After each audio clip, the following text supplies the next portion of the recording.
Vladimir Putin berkuasa sejak tahun 2000, lebih lama dari pemimpin Kremlin manapun sejak diktator Soviet Joseph Stalin. Saat ia bersiap untuk masa jabatan kelima sebagai presiden pada usia 71 tahun, semua oposisi sudah hilang dan tidak ada yang bisa menghentikannya untuk tetap menjabat. Jika ia mau, Putin bisa jadi presiden hingga tahun 2036. Namun, hampir secara kebetulan, mantan anggota KGB yang kurang dikenal ini dipilih untuk menduduki jabatan di Kremlin. Kasus ini berada di tempat yang tepat pada waktu yang tepat di lingkaran dalam pendahulu Boris Yeltsin. Vladimir Putin adalah seorang anak pejuang jalanan yang tahun-tahun awalnya dihabiskan di sebuah flat komunal atau komunalka di Leningrad yang komunis. Vladimir Vladimirovich Putin lahir dari keluarga pekerja di Leningrad atau Saint Petersburg pada 7 Oktober 1952. Ia dikenal sangat menyukai novel dengan tema agen rahasia. Saat masih sekolah, Putin pernah mendatangi kantor dinas intelijen KGB dan bertanya cara bergabung di dinas itu. Diketahui selama Perang Dingin, Uni Soviet memiliki salah satu kelompok MI dan badan keamanan paling terkenal, yaitu Komite Keamanan Negara atau KGB. Usai Uni Soviet runtuh, Rusia merestrukturisasi sebagian besar KGB. Dari ketertarikannya ini, Putin belajar ilmu hukum di Universitas Negeri Leningrad. Usai lulus kuliah, ia akhirnya bergabung dengan KGB dan bekerja selama 17 tahun sebagai mata-mata di luar negeri. Hingga akhirnya pada 1989 ia bertugas di Jerman Timur. Meskipun ia tampaknya menganut Rusia yang liberal dan demokratis, namun ia kemudian menggambarkan keruntuhan Uni Soviet sebagai bencana geopolitik terbesar di abad ke-20. Bertekad untuk mencegah Ukraina meninggalkan orbit Rusia, ia melancarkan perang terbesar di Eropa sejak Perang Dunia Kedua dengan invasi besar-besaran pada 24 Februari 2022. Dia sering membenarkan tindakannya dengan persepsi sejarah yang aneh dan kebencian yang mendalam terhadap Pakta Pertahanan Atlantik Utara atau NATO. Sebelum dan sesudah invasi, ia secara keliru mengklaim bahwa Ukraina adalah negara buatan yang dihuni oleh neo-Nazi, dan dia berusaha menghentikan Ukraina untuk semakin dekat dengan NATO. Pemimpin Barat yang paling mengenalnya adalah mantan Kanselir Jerman, Angela Merkel, yang pernah terkenal menggambarkannya sebagai orang yang tidak berhubungan dengan kenyataan dan berada di dunia lain. Dia berulang kali mencoba bernegosiasi dengan Vladimir Putin, tetapi setelah Vladimir Putin mengirim pasukan untuk menyerang Kiev, dia sampai pada kesimpulan jika Putin ingin menghancurkan Eropa. Vladimir Putin lahir 7 tahun setelah berakhirnya Perang Dunia Kedua, setelah pengepungan Leningrad yang menewaskan kakak laki-lakinya dan orang tuanya nyaris tidak selamat. Dia memiliki masa kecil yang sulit yang akan mempengaruhi sisa hidupnya. Dalam sebuah wawancara pada 2000, dia teringat saat memojokkan seekor tikus besar di tangga blok apartemen komunalnya. Tidak ada tempat untuk lari, Putin menggambarkan tikus yang menyerang dan melemparkan dirinya ke arahnya. Di sana, saat mendarat, saya mendapat pelajaran singkat dan mendalam tentang arti kata terpojok. Pada 2015, ia merefleksikan pengalaman awalnya di jalanan yang sekarang disebut Saint Petersburg. 50 tahun yang lalu, jalanan Leningrad mengajari saya sebuah aturan. Jika perkelahian tidak bisa dihindari, Anda harus melakukan pukulan pertama, terangnya.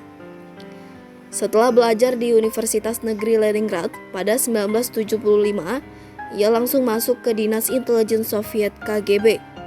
Ini adalah langkah wajar bagi seorang lulusan hukum dan itu sangat cocok baginya. Pekerjaan itu juga merupakan pekerjaan impian bagi seorang pemuda yang muncul di acara TV Soviet seperti The Sword and the Shield yang menceritakan kelakuan buruk seorang mata-mata Rusia yang menyamar di Nazi Jerman.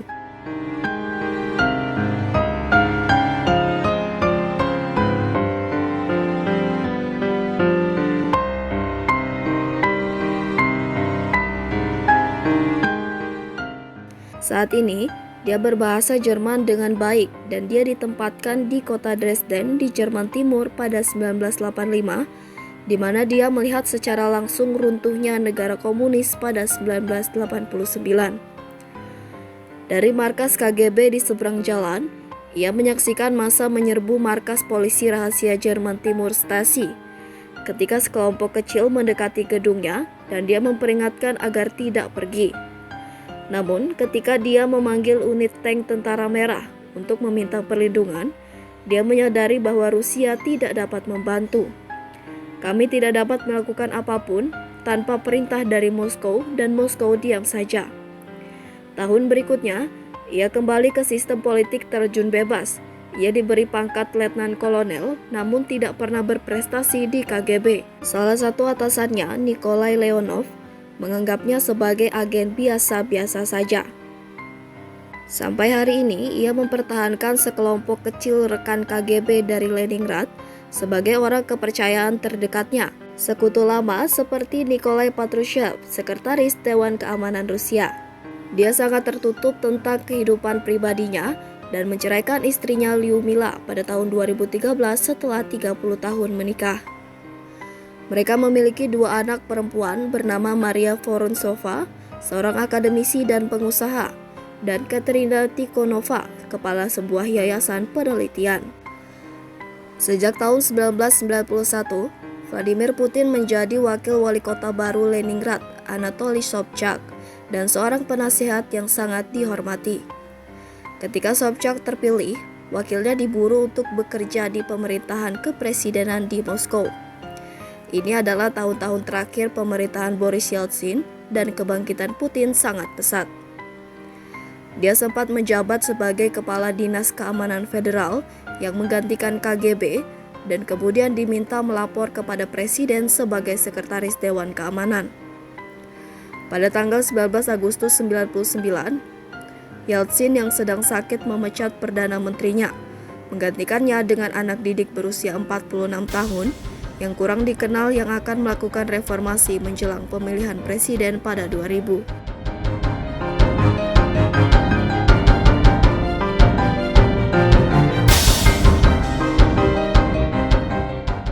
Ketika kepemimpinan Yeltsin memudar, Moskow dilanda serangkaian pemboman yang mematikan namun tidak dapat dijelaskan. Vladimir Putin menanggapinya dengan serangan darat besar-besaran untuk merebut kembali Republik Chechnya yang mayoritas penduduknya Muslim di Rusia dari pemberontak separatis. Popularitasnya melonjak dan pada tanggal 31 Desember 1999, ia diangkat sebagai pejabat presiden, memenangkan masa jabatan presiden pertamanya 3 bulan kemudian. Putin dibackingi mafia Rusia. Pengamat menyebut pendukung Presiden Vladimir Putin merupakan mafia minyak Rusia. Kondisi ini kemudian membuat peluang kudeta terjadi di negara itu masih sukar terjadi.